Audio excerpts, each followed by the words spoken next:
this is something that I've used in the past, and we've talked about it.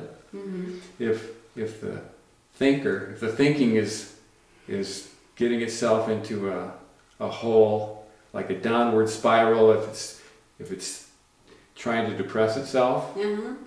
So you can use it for depression, you can use it for anxiety, you can use it for any pattern that the thinking refuses, in a way, it refuses to break. Okay, it's like it's stuck in a rut. So what it will do when it's depressed is it will just worry about the depression, right? It'll focus on the depression. Right. It's getting worse. It's getting worse. What can I do? I'm all screwed up. It'll say all this stuff, and it'll try and fix it, and it'll focus on it and get worried, and it gets worse. And it gets worse, and it gets worse, and it gets worse.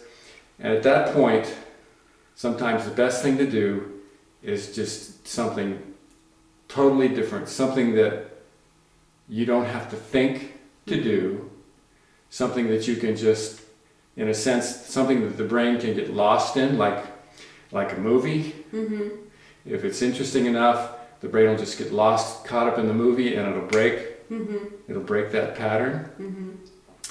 Or vigorous exercise, as long as it's exercise that you don't have to think about so much. Like today I went to it didn't quite work. Today I went to do exercise, and you just follow, the teacher's examples, and so eventually I followed along, and then I come back, and I'm glad I went to the exercise, but still the thinking jumped in right away. It's once it gets a grip, it's very persistent. I really have a bad one. You have a persistent one. I have an extremely persistent one. So it gets a grip on itself, and it doesn't know how to let it go. Yeah. And it tries to let go, and the more it tries, the deeper it gets into it, the worse it gets. It does get worse. So with exercise, what I found is the best is an exercise that's vigorous enough or organized, so that you don't have time for the brain to wander. It's like you're constantly pushing yourself. Constantly, you're like, it's almost like you're racing someone. So you need to keep a certain pace, and if you fall off in your pace, then you go, I better go faster. As long as it doesn't give the thinking time to daydream, then it'll work. It helps. It'll help snap that thought pattern. And once it breaks, it's almost like it wasn't even there. The brain will just start something else. The thinking it'll drop that pattern and go, glad that's over, but then it'll start something else. Right, I know that.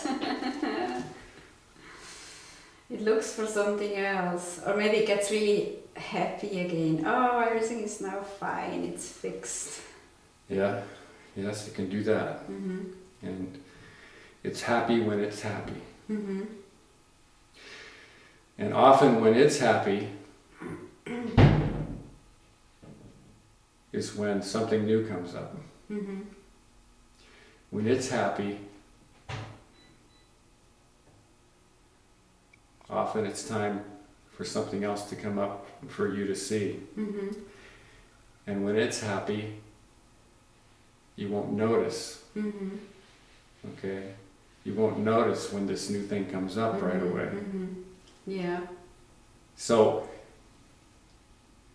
as we go through this process, you'll see that there'll be periods where you feel great, everything is wonderful, and then somehow something starts happening.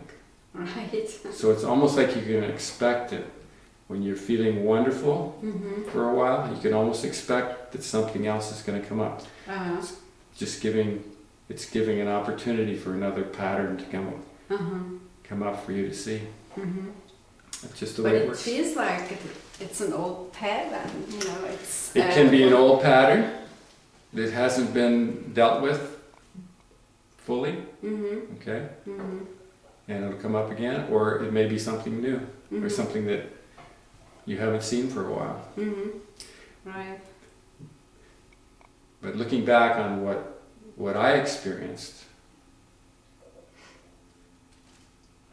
when I was feeling really good, a lot of times Al would say, well, something's coming.